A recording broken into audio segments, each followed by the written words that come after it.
I'll write part 1. The abandoned in about 800 words using simple English third-person style with Korean names as requested. Everyone left this alien girl to die, except the humans. The artificial lights of Outpost Station 7 flickered ominously. The station's computer announced in a flat voice, "Warning, life support systems failing. Estimated time until complete failure, 6 hours." Mina huddled in the corner of the medical bay, her blue-scaled skin dulled by sickness. She was only 16 years old in human years, though her species, the Lyri, aged differently. Her large, four-pupiled eyes blinked slowly as she watched the last medical officer pack his supplies.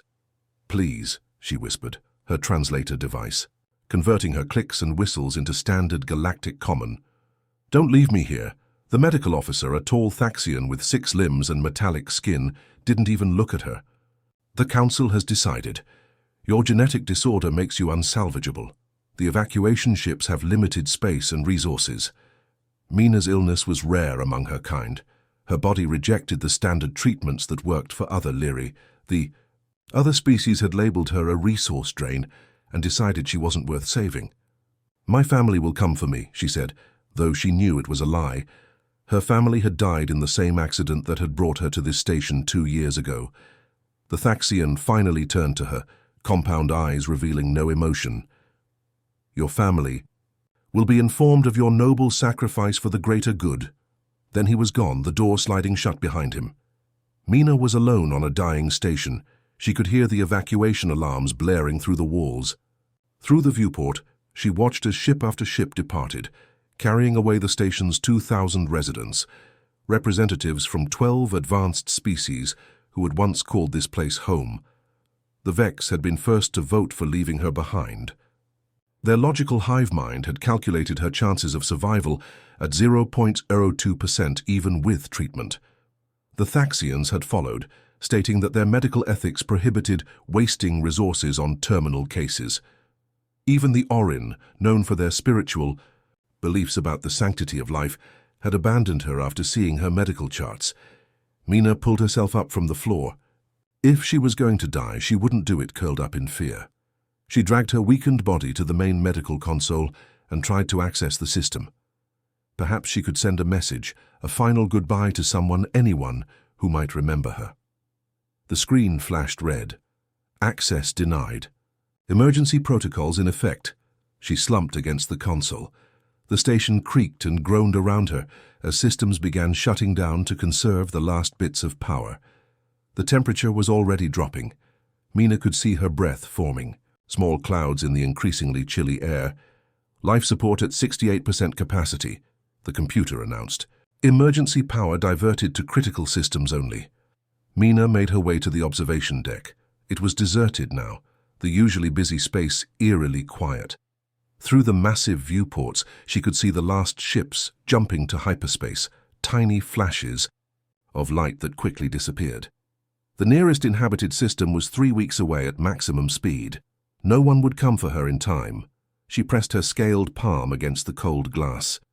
Her people believed that when you died, your spirit joined the stars. At least she would have a good view of them as she went. The hours passed slowly. Mina felt herself growing weaker as the temperature continued to drop and the oxygen thinned.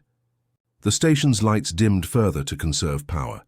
She wrapped herself in blankets she'd found in the crew quarters, but nothing could stop the chill that was settling into her bones, a combination of her illness and the failing environmental systems. "Life support at 41% capacity," the computer announced. "Estimated time until complete failure, 3 hours, 22 minutes. Mina was drifting in and out of consciousness when she heard something odd, a sound that didn't belong to the dying station. It was a distant rumble, a vibration she could feel through the floor. With great effort, she pulled herself to the viewport once more. A ship was approaching, smaller than the evacuation vessels and of an unfamiliar design. It maneuvered carefully toward the station's main docking bay. Mina felt a surge of hope, quickly followed by suspicion. Perhaps it was scavengers coming to pick clean the station before it failed completely. "Unknown vessel requesting emergency docking procedures," the computer announced. "Ship identified as Terran vessel New Horizon. Humans. Mina had heard of them. They were newcomers to the galactic community, only having achieved faster than light travel within the last century. Most species considered them primitive, emotional, and unpredictable. The docking clamps engaged with a loud metallic clank that echoed through the station. Mina didn't have the strength to run or hide. She could only wait and see what these humans wanted. The door to the observation deck slid open 10 minutes later. 3 figures in sealed environmental suits entered, their helmets obscuring their faces. The lead figure held some kind of scanning device that swept back and forth across the room until it settled on Mina. The human approached slowly, hands raised in what Mina recognized as a universal gesture of peace. Then the figure removed their helmet, revealing a face with 2 eyes, a small nose, and short black hair. "I'm Captain Sujin of the research vessel New Horizon," the human said, her translator converting her words. "We picked up the station's distress signal. Are there any other survivors?" "No," Mina whispered. "Everyone left. They left me to die." The human's expression changed, her eyes widening. She turned to her companions. "Junho, get the medical kit. Dongil, check the station's systems, see if we can stabilize them." Then she turned back to Mina and did something unexpected. She smiled. "Don't worry," Captain Sujin said, kneeling beside her. "We found you. You're not going to die today." Everyone left this alien girl to die except the humans. The medical bay of the human research vessel, New Horizon, hummed with activity. Captain Sujin stood at the entrance, watching as her crew worked frantically to stabilize the alien girl they had rescued from the abandoned station. It had been 6 hours since they brought her aboard, and her condition remained critical. "Status." "A report," Sujin called out, her voice calm despite the tension in the room. Medical Officer Min Su looked up from his scanner with a troubled expression. "Her biology is unlike anything in our database. Her cells seem to be breaking down at an accelerated rate. Whatever illness she has, it's aggressive." The alien girl lay unconscious on the medical bed, her blue-scaled skin now pale and almost translucent in places. Various human medical devices had been modified and attached to her body, monitoring vital signs that the crew was still learning to interpret. "Can you stabilize her?" Sujin asked. Min Su shook his head. "I'm trying, but without knowing more. About her species, I'm working blind." Science Officer Haywon approached with a tablet in hand. "Captain, I've been going through the station's database that we managed to download before departure. Her name is Mina, and she belongs to a species called the Leary. They're known for their advanced medical technology and long lifespans." Then, why would they leave one of their own behind? Sujin wondered aloud. Haywon's expression darkened. "According to the medical logs, she has a rare genetic disorder that makes her resistant to standard Leary treatments. The station's council deemed her expendable during the evacuation." Sujin felt a surge of anger. The concept was foreign to her and her crew. Human space exploration protocols were clear. No one gets left behind, regardless of their condition or chances of survival. "Is there anything in those logs that could help us treat her?" she asked. "Some basic physiological data." But the Leary were surprisingly tight-lipped about their medical techniques. They classified most of it. A soft alarm sounded from one of the monitoring devices. Min Su rushed back to Mina's side, adjusting settings and administering medication through an adapted IV system. "Her equivalent of a respiratory system is failing," he reported. "Whatever I do, her body rejects it." Sujin made a decision. "Contact Earth Command. We need to inform them about our passenger." 20 minutes later, the communication screen flickered to life, revealing Admiral Kang's stern face. His eyes widened slightly when Sujin explained the situation. "Captain, you realize you've potentially created a diplomatic incident? The Galactic Council has strict non-interference protocols regarding abandoned stations. With all due respect, Admiral, we couldn't leave her to die. It goes against everything we stand for." The Admiral rubbed his forehead. "The Leary are notoriously protective of their biological data. They might view your rescue as theft of valuable genetic material, rather than a humanitarian act." "She's a person, not material," Sujin countered firmly. After a moment, Admiral Kang nodded. "I understand your position, Captain. I'll notify our diplomatic corps to prepare for potential backlash. In the meantime, do what you can for her, but remember your primary mission."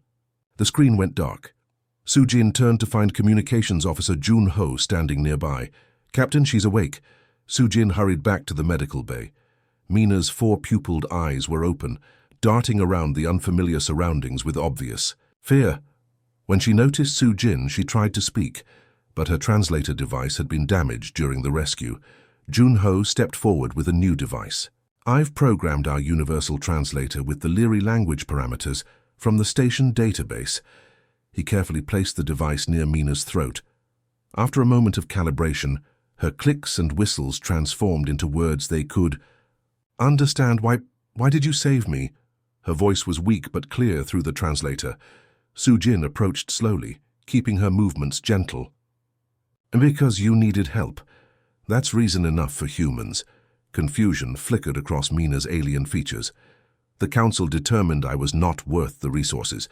My condition is terminal according to our medical science." "Human medical science might have a different opinion," Sujin said with a small smile. "We're still learning about the galaxy, but we're pretty good at finding solutions where others see none." "You risk much by helping me," Mina said. "The other species will not understand." Sujin shrugged. "That's their problem. We don't abandon people in need. It's kind of a rule for us." Engineer Do-hyun entered the medical bay carrying a small device of his own design. "Captain, I've analyzed the station's medical data on Leary physiology. Their cellular structure has similarities to some Earth reptiles. I think I might be able to modify our regenerative therapy to work with her biology." Hope sparked in Mina's eyes, something she had not felt in a long time. "You would use your resources on me, a stranger from another world." "That's what humans do," Minsu said, preparing a scanner to work with Do-hyun's device. "We help first and ask questions later. Drives the more logical species crazy." A sudden alarm blared through the ship. Navigation Officer Yoon-hee's voice came over the intercom. "Captain, to the bridge. We have an incoming vessel. It's Leary." Sujin's eyes met Mina's. "Looks like we'll be having company." Fear returned to Mina's face. "They've come to reclaim me. In their eyes, I am still Leary property, regardless of my defect." "Well," Sujin said with determination, "they're about to learn that humans have very different ideas about who belongs to whom. Rest now. No one is taking you anywhere." As Sujin headed for the bridge, she knew this first contact situation had just become much more complicated, but her resolve was unwavering. The galaxy would soon learn an important lesson about humanity. They may be newcomers, but their compassion was a force to be reckoned with. Everyone left this alien girl to die, except the humans. The bridge of the New Horizon was tense as the Leary vessel loomed outside. 3 times the size of the human research ship. Captain Sujin sat straight in her command chair, outwardly calm though her heart raced. "They're hailing us, communications," Officer Jun-ho announced. "On screen," Sujin ordered. The view screen activated to show a tall Leary official, his blue scales darker and more vibrant than Mina's. His 4 pupils contracted as he studied the human crew. "I am High Commander Ko, of the Leary Protectorate. You have taken something that belongs to us.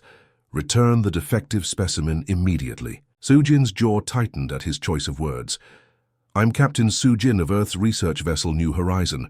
We rescued a young Leary named Mina from an abandoned station.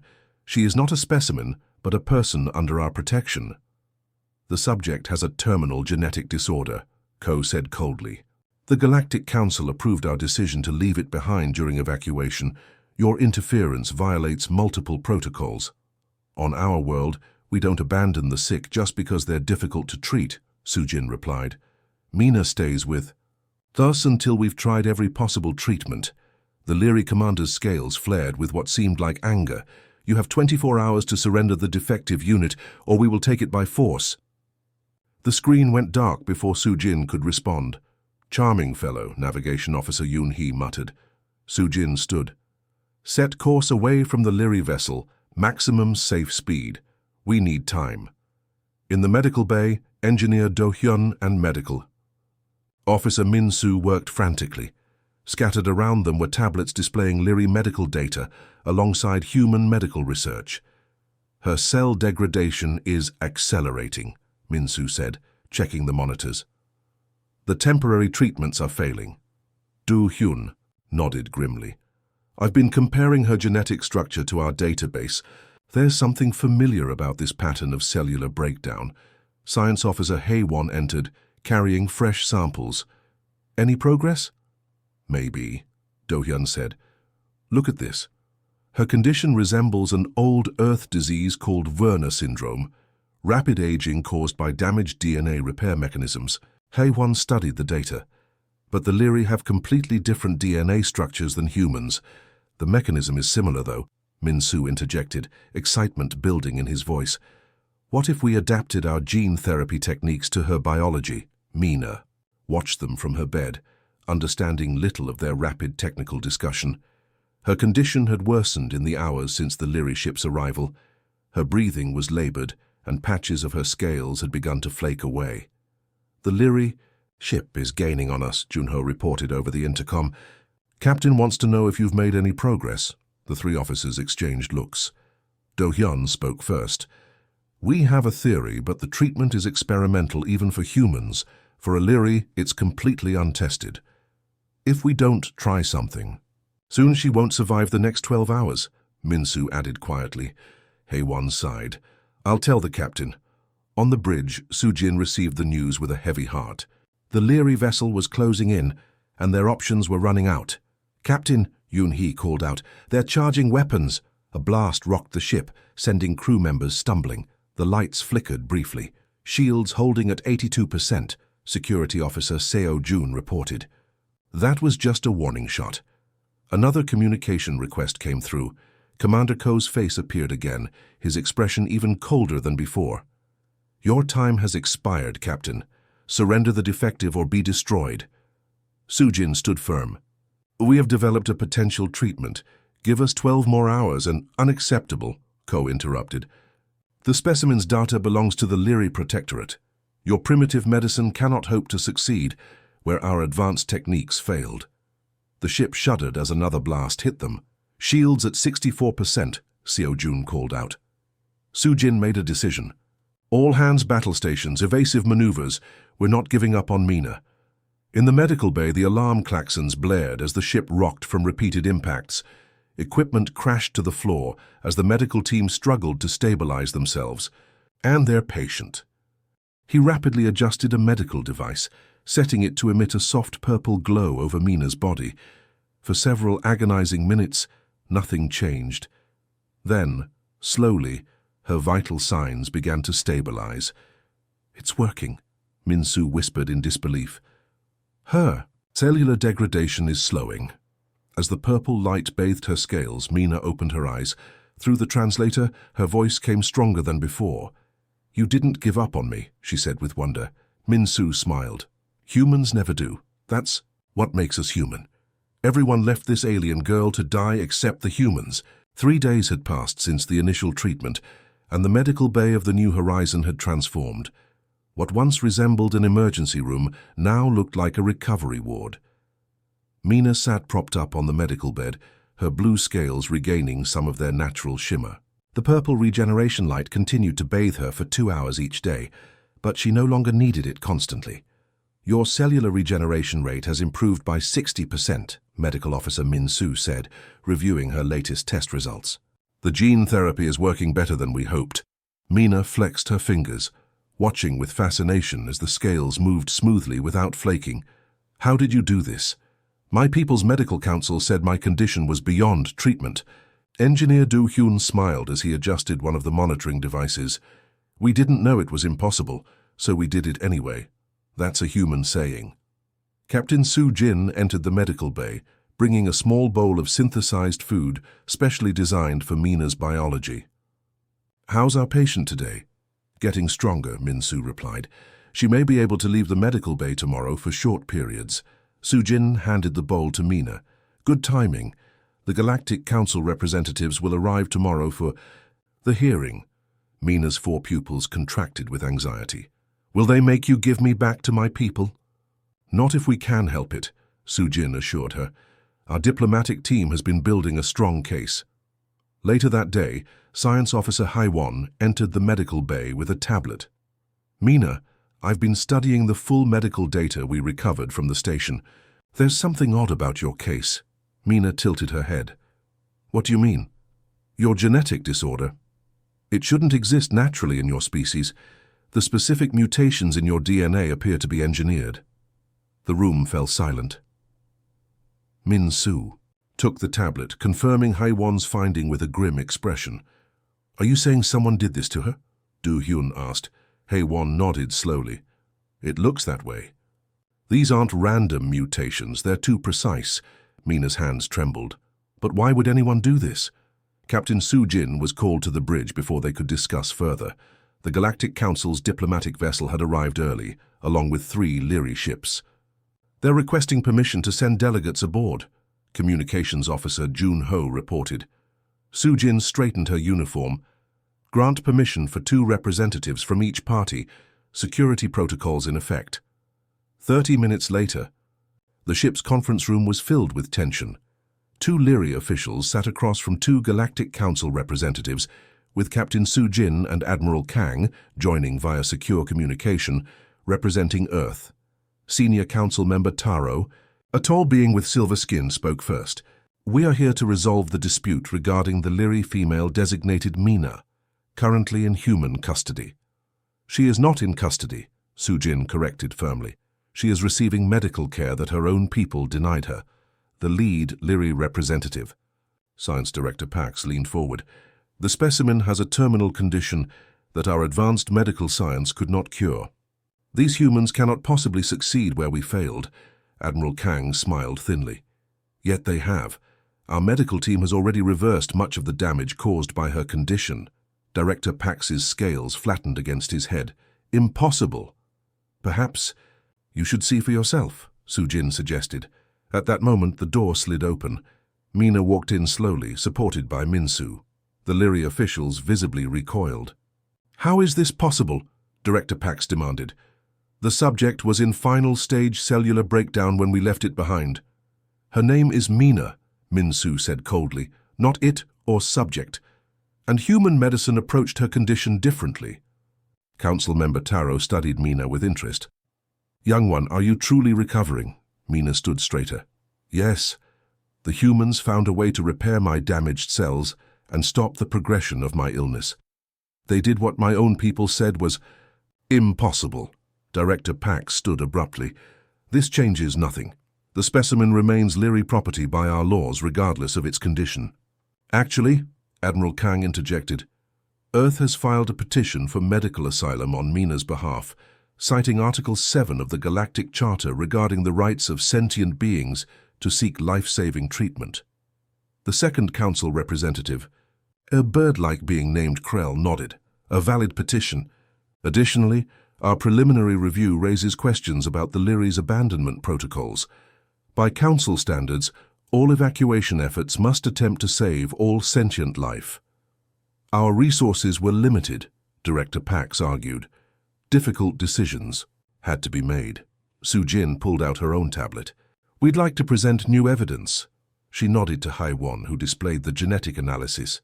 Our science team has discovered that Mina's condition was not natural, but engineered. The room erupted in shocked murmurs. The Leary representatives exchanged quick glances that didn't escape Su Jin's notice. That's a serious accusation, Council Member Taro said gravely. One we can prove, Haiwan replied, highlighting specific sections of the genetic code. These mutations are precise and targeted. They were designed to resist standard Leary medical treatments. Director Pax stood up, his scales now dark with what humans recognized as the Leary equivalent of anger or fear. This is outrageous. We demand the return of our subject immediately. Why so anxious, Director? Su Jin asked calmly. If you have nothing to hide, surely a full investigation would clear your people. Mina stepped forward, her voice stronger than anyone had heard before. I remember now. Before the accident that killed my family, my mother was a genetic researcher. She discovered something about the High Command's genetic weapons. Program, Director Pax hissed, a sound that made the translator crackle. The subject is delusional from human treatments. Council Member Taro raised a hand for silence. These are serious matters that require thorough investigation. Until such time, the Council grants temporary medical asylum to Mina under human care. This hearing is adjourned pending a full inquiry. As the Leary officials were escorted out, their protests echoing down the corridor, Mina turned to Captain Su-jin with tears in her eyes, a very human reaction she had picked up. "You did more than save my life," she said quietly. "You helped me find the truth." Su-jin smiled. "That's what humans do. We ask questions that others don't want answered, and we don't stop until we find those answers." Min-soo checked Mina's vital signs with his portable scanner. "And your recovery is advancing faster than expected. Soon you'll be completely cured of a terminal condition. The galaxy will have to rethink their opinion of human medicine," Do-hyun said with a grin.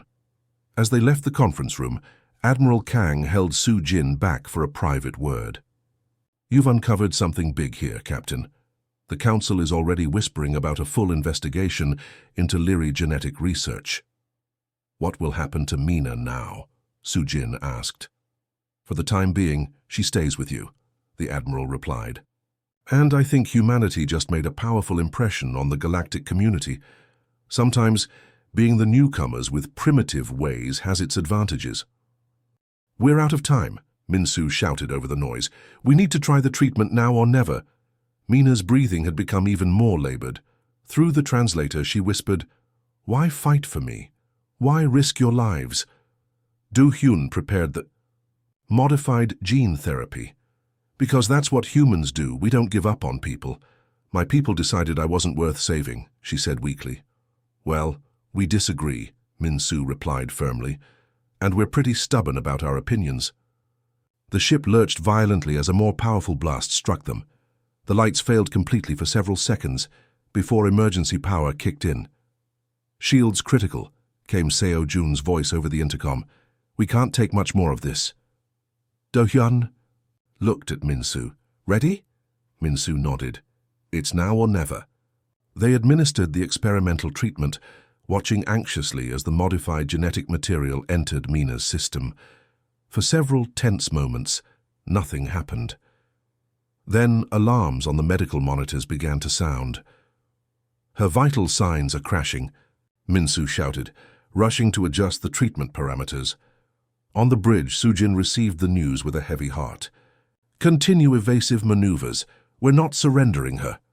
The ship shook again as another blast hit them. Damage reports flooded in from all decks. "Captain," Junho called out suddenly, "I'm receiving a transmission from Earth Command." A new face appeared on the view screen.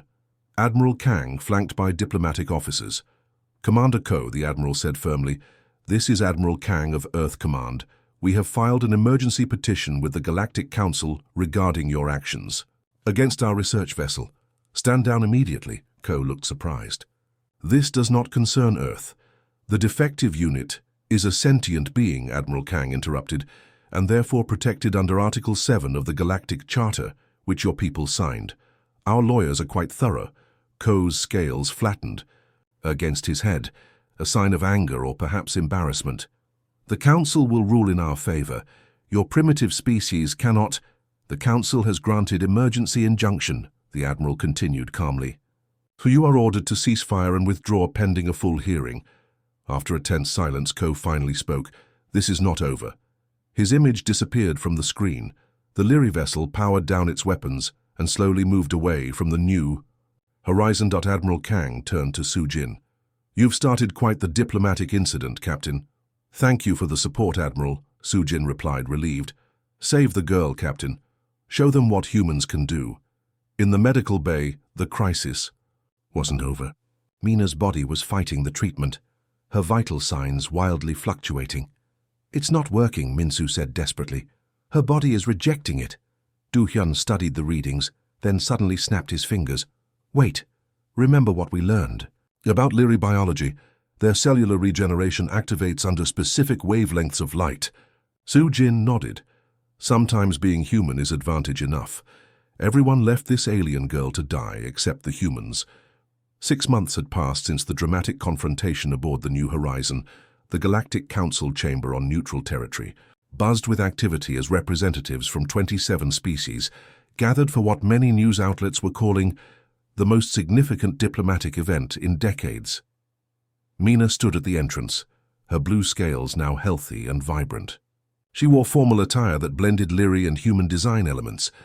The past months had transformed her from a dying outcast to a symbol of change across the galaxy. "Nervous?" Captain Sujin asked, adjusting her own dress uniform. "A little," Mina admitted. "I never thought I would address the full council." "You've earned this moment," Sujin said with a smile. "Your testimony broke open the entire case." The investigation had revealed shocking truths. The Lyri High Command had been conducting illegal genetic experiments, using their own people as test subjects. Mina's family had discovered the program, and in response the leadership had engineered her genetic disorder as a warning to others. The station evacuation had been the perfect opportunity to eliminate evidence of their crimes. A gentle chime signaled it was time. Mina took a deep breath and walked into the chamber, followed by the human delegation. The gathered representatives fell silent as she approached the central speaking platform. "Esteemed council members," Mina began, her voice clear and strong through the universal translator. "6 months ago I was left to die on an abandoned station. My own people had decided I was not worth saving. Everyone abandoned me. Everyone, except the humans." She gestured to the Earth delegation, where Sujin, Minsu, Dohyun and Haiwan sat proudly. These humans, newcomers to our galactic community, risked their ship, their careers and their lives to save a stranger from another world. They developed a cure for what was supposed to be incurable. They uncovered a terrible crime when no one else was looking. They showed me what true compassion means. Several council members nodded in agreement. The scandal had shaken the galactic order. The Lyri government had undergone radical changes, with the corrupt leadership removed and facing justice. Today I stand before you not just as a survivor, but as the first appointed ambassador in a new diplomatic initiative. The Human Galactic Cooperation for Medical Advancement will bring together scientists from Earth and interested species to share knowledge and develop treatments for conditions previously thought incurable. Applause rippled through the chamber. Medical Officer Min Su smiled broadly. The program had been his idea, a way to formalize the medical cooperation that had saved Mina's life. "The humans taught me something precious," Mina continued. "They taught me that value cannot be measured in resources or probability of success. Every life deserves a chance. Every voice deserves to be heard." Council Leader. Taro stood. "Ambassador." "Mina, the Council extends its formal apology for what you endured. Your courage in bringing these matters to light has improved our community. The human approach to medicine and ethics has much to teach us all." After the formal proceedings concluded, a small celebration was held in the observation lounge overlooking the spectacular rings of the neutral planet. Mina found Engineer Do-hyun staring out at the view. "Hard to believe it's been only 6 months," he said as she joined him. "Sometimes I still wake up expecting to be back on that dying station," Mina admitted. "Or in our medical bay with all those noisy machines," Do-hyun added with a laugh. "Your machines saved my life," she reminded him. "No," he corrected gently. "It wasn't the machines. It was people who refused to give up." Across the room, Captain Sujin was engaged in conversation with representatives from 3 different species, all interested in human medical techniques. The once dismissed primitive approaches were now the subject of intense study. 5 new species have applied to join the medical cooperation program, Haewon reported, joining Mina and Do-hyun, including the Thaxians who were among those who abandoned you. Mina nodded. "They're learning, we all are." Medical Officer Min Su approached with a data tablet. "The latest results from the children's ward on Centauri Station. The modified treatment has been successful for all 12 patients with similar genetic conditions." Tears welled in Mina's eyes, another human trait she had adopted. 12 children who would have been left behind, just like me. Captain Sujin joined their small group, her diplomatic duties temporarily complete. "The Earth delegation has been invited to establish a permanent presence at Galactic Council headquarters." "A big step for humanity," Haiwan observed. "And just the beginning," Sujin replied. She turned to Mina. Your shuttle leaves tomorrow for your first diplomatic mission as ambassador. Are you ready? Mina looked around at the humans who had saved her life and changed the course of galactic history. Thanks to all of you, I'm more than ready. I'm finally alive, truly alive. Later that evening, as the celebration wound down, Mina stood alone at the observation window. The stars stretched out before her, countless worlds with countless lives, many perhaps facing their own moments of abandonment and desperation. Captain Sujin joined her in quiet contemplation. "What are you thinking about?" "About all the others. Out there," Mina said softly. "All the ones who might be told they're not worth saving." Sujin placed a hand gently on Mina's shoulder, a human gesture of comfort that had once been foreign, but now felt natural. "Then we'll just have to find them too." "Is that the human way?" Mina asked with a small smile. "Always has been," Sujin replied. "We're stubborn that way." As they watched the stars together, a new ship arrived in the distance. The recently commissioned Earth vessel Second Chance, the first of a fleet dedicated to the new Medical Cooperation Initiative.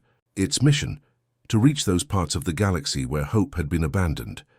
The once dying alien girl and the humans who refused to let her die had changed the galaxy's understanding of what it meant to be truly advanced. Sometimes, the most sophisticated technology wasn't the answer. Sometimes all it took was the simple human refusal to walk away from someone in need.